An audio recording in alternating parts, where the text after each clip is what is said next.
하나님 말씀 신명기 20장 1절로 9절 말씀입니다. 신명기 20장 1절로 9절입니다.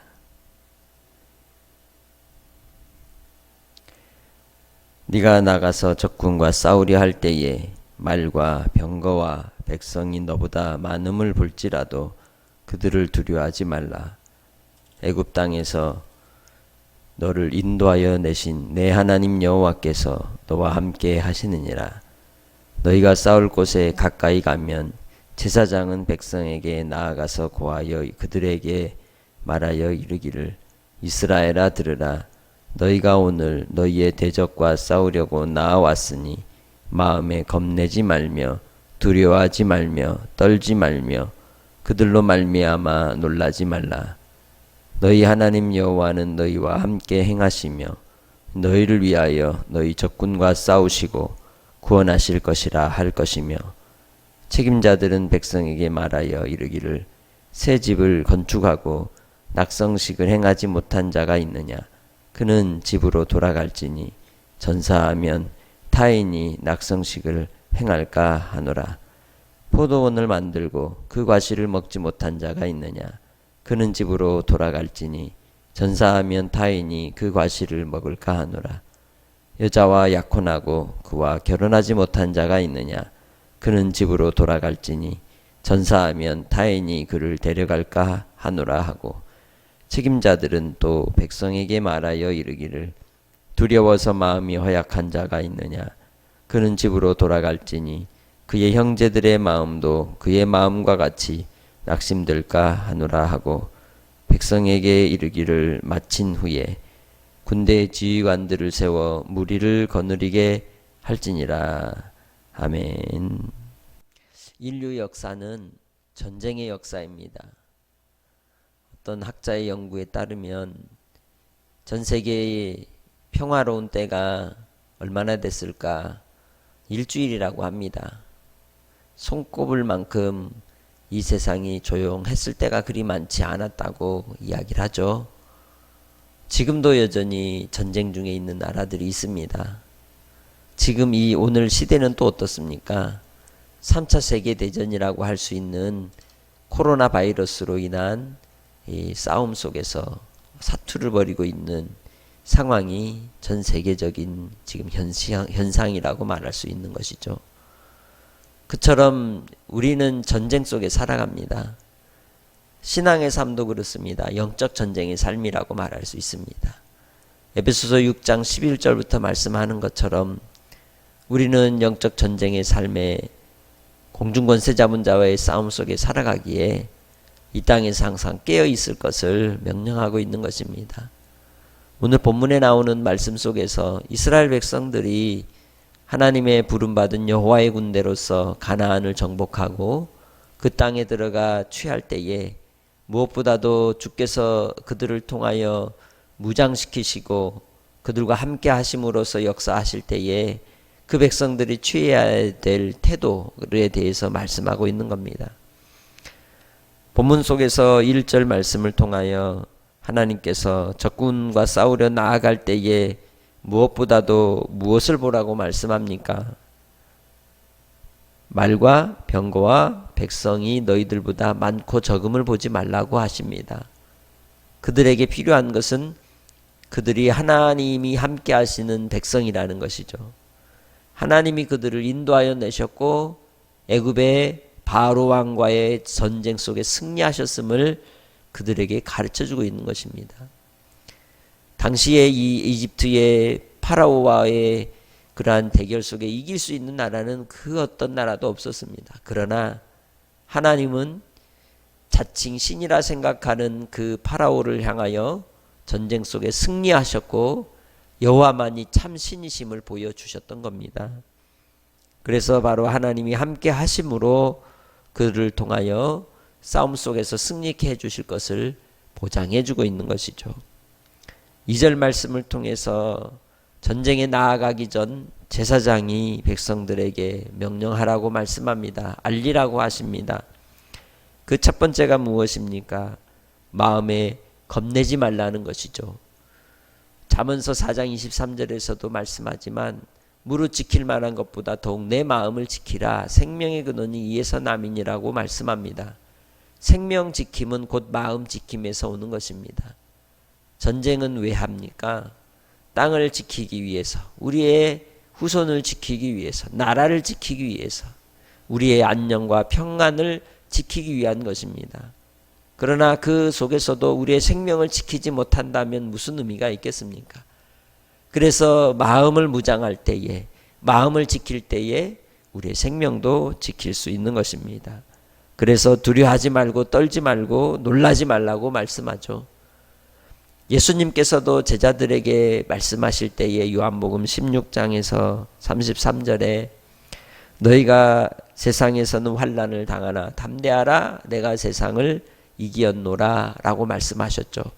그 세상을 이긴 이김을 요한일서 5장 4절에서는 하나님께로부터 난 자마다 세상을 이기느니라. 세상을 이긴 이김은 이것이니 우리의 믿음이다 라고 말씀하죠.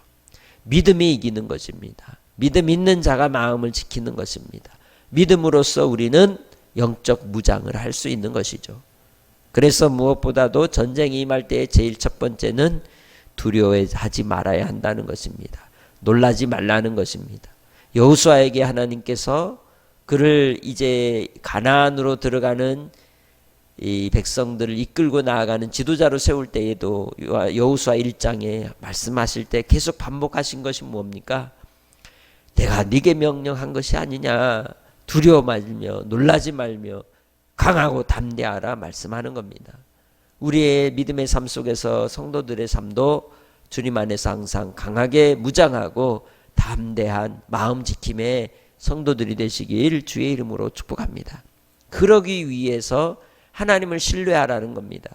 하나님이 애굽에서 이스라엘 백성들을 이끌어 나오셨다는 겁니다.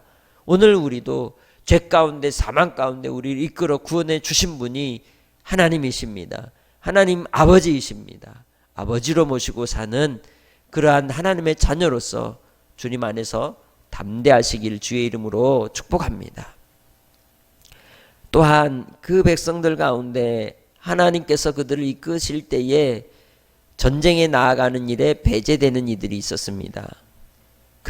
전쟁에 나아가지 못할 이들의 첫 번째 내용이 뭡니까? 5절에 보면 집을 건축하고 집에 들어가서 한 번도 살아보지 못한 사람, 그 집을 다른 사람이 이제 거할까 하는 염려라는 것이죠. 그의 인생이 이제 마음이 두 마음을 품게 되는 이들은 배제하라고 말씀하는 겁니다. 또한 6절에서는 포도원을 만들고 과실을 아직 먹어보지 못한 사람에 대해서, 또한 세 번째로는 여자와 약혼하고 아직 결혼식도 해보지 못한 사람에 대해서 말씀을 하면서 그들이 전쟁에 나아가지 못할 이유가 어디에 있을까요? 두 마음을 품게 되기 때문입니다. 야고보서에서도 말씀합니다. 야고보서 1장 8절에 두 마음을 품는 자는 정함이 없다고. 이것도 저것도 마음을 정하지 못한 채 뒤흔들리게 되는 겁니다. 정결하고 거룩하게 구별된 삶에 온전히 들이지 못하는 것입니다. 우리가 그리스도인으로서의 삶을 살아갈 때에 우리는 이제 하나님께 드린 바가 된 사람들입니다. 하나님의 소유가 된 백성입니다. 그러면 뒤돌아서지 말아야 합니다. 그럼에도 불구하고 우리는 끊임없이 자꾸만 뒤를 돌아보게 되는 것이죠. 세상 사람들, 세상의 문화, 세상의 탐욕과 또한 그 마음의 정욕을 따라서 자꾸만 뒤돌아보려고 하는 인생들이 얼마나 많은지 모릅니다. 그러나 이미 예수 그리스도로 말미암아 부름받은 하나님의 자녀요 그리스도의 제자라면 앞으로만 나아가는 성도들이 되시기 바랍니다. 우리의 마음에 오직 주인은 한 분 예수 그리스도밖에 없다는 것입니다. 예수 그리스도를 주인으로 모시고 살아가는 하나님의 백성들이 하나님의 선하시고 기뻐하시고 온전하신 뜻이 무엇인지를 분별하며 살아가야 될 줄로 믿습니다. 그래서 바로 이제 그들에게 어떤 새로운 일을 시작하는 이들은 전쟁에 나오지 말라고 말하는 겁니다. 또한 네 번째로 배제되는 이가 누구입니까? 8절 말씀을 보면 두려워하는 사람, 마음이 허약한 사람은 돌아가라는 겁니다.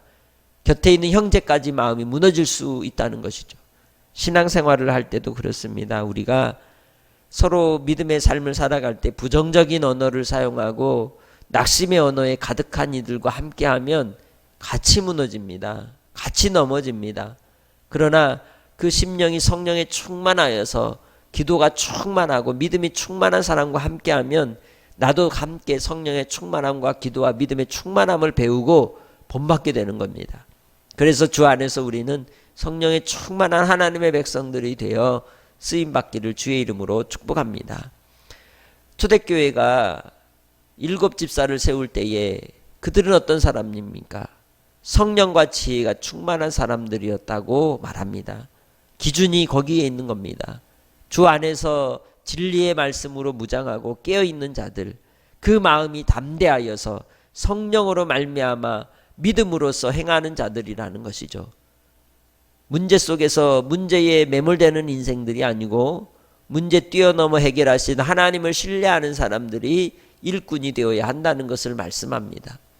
오늘 우리는 이 금구제일교회 안에 믿음의 권속으로서 함께 신앙생활을 할 때에도 그렇습니다. 끊임없는 영적 전쟁의 삶을 우린 살아갑니다. 안으로는 신앙의 또한 우리의 삶의 유혹이, 밖으로는 박해와 핍박과 또 세상의 어떤 법적인 문제 속에서 우리는 부딪히며 믿음을 지키며 살아가야 하는 상황입니다. 그 속에서 성령으로 충만하지 않으면 이길 수 없습니다. 기도로 말씀으로 충만하지 않으면 나아갈 수 없는 것입니다. 그래서 오늘 하루를 살아갈 때에도 기도 가운데 깨어있는 성도들이 되시기 바랍니다. 말씀 가운데 무장하는 성도들이 되시기 바랍니다. 바울 사도도 디모데에게 권면하기를 바로 하나님께 부름받은 사람은 하나님을 기쁘시게 하기 위하여 자기 일에 매이지 않는다고 하였습니다. 주인을 기쁘시게 하기 위해서 최선을 다하고 충성한다고 말씀하고 있죠. 하나님 앞에서 여호와의 군대로 부름받은 이스라엘 백성들 가운데 이렇게 하나님 앞에서 전쟁에 나아갈 자들이 준비되어야 할 때에 과연 어떤 사람이 준비된 자라고 말할 수 있을까요? 모델이 될 수 있는 사람이 바로 다윗입니다. 골리앗과의 영적 전쟁, 골리앗과의 이 블레셋과 전쟁 속에서 사울의 군사들이 두려워 떨고 있을 때 본문에 나오는 말씀처럼 오합지졸에 모든 사람을 다 이끌고 나아갔던 그러한 숫자로 싸우려고 했던 사울과 달리 다윗은 여호와 하나님을 의지하고 나아갔습니다. 그래서 하나님 앞에서 그가 이 골리앗과의 영적 싸움 속에 또 골리앗과의 싸움에 임할 때 그가 뭐라고 말씀합니까? 여호와의 구원하심이 칼과 창에 있지 아니함은 곧 이 전쟁은 여호와께 속한 것이다 라고 말씀합니다. 그렇습니다. 누구에게 속했느냐는 것이죠. 우리는 하나님께 속한 자요. 이 전쟁도 또한 하나님께 속한 것인 줄 믿고 주 안에서 강하고 담대하게 무장하는 복된 믿음의 성도들이 되시기를 주의 이름으로 축복합니다. 그리할 때에 소수의 인원이 나가도 특공대가 되고 특전사가 되고 그리고 또한 탁월하게 승리할 수 있는 그러한 전략과 전술을 통해 하나님의 행하심을 보게 되는 줄 믿습니다. 오늘 우리는 이 땅의 영적 삶 속에서 살아가는 그리스도인입니다. 우리도 그렇습니다. 한날 한날의 삶 속에서 주의 말씀으로 무장하고 두 마음을 품지 않고 오직 담대함으로 강함으로 능함으로 기도와 말씀으로 무장하여서 우리의 한날의 삶 속에서도 믿음으로 깨어 승리하는 하나님의 백성들이 되시기를 주의 이름으로 축복합니다. 주 안에서 무엇보다도 마음을 지키시기 바랍니다. 마음을 무장하시기 바랍니다. 한 주인이신 예수 그리스도만을 모시고 믿음으로 승리하는 복된 삶이 되시길 주의 이름으로 축복합니다. 살아계신 아버지 하나님, 우리에게 은혜를 베푸시고 오늘도 주의 말씀으로 우리를 무장시켜 주시니 감사합니다. 한날의 삶 속에서 깨어있는 백성들이 되게 하시고 성령과 지혜로 충만한 자들이 되어 마음을 지키게 하시고 강하고 담대하게 주님이 부르신 부름의 상을 위하여 선하시고 기뻐하시고 온전하신 뜻을 분별하며 한 날도 살아가게 하여 주옵소서. 오늘도 말씀의 사람이 되어 나아가기를 원하옵고 감사하며 예수님의 이름으로 기도합니다. 아멘.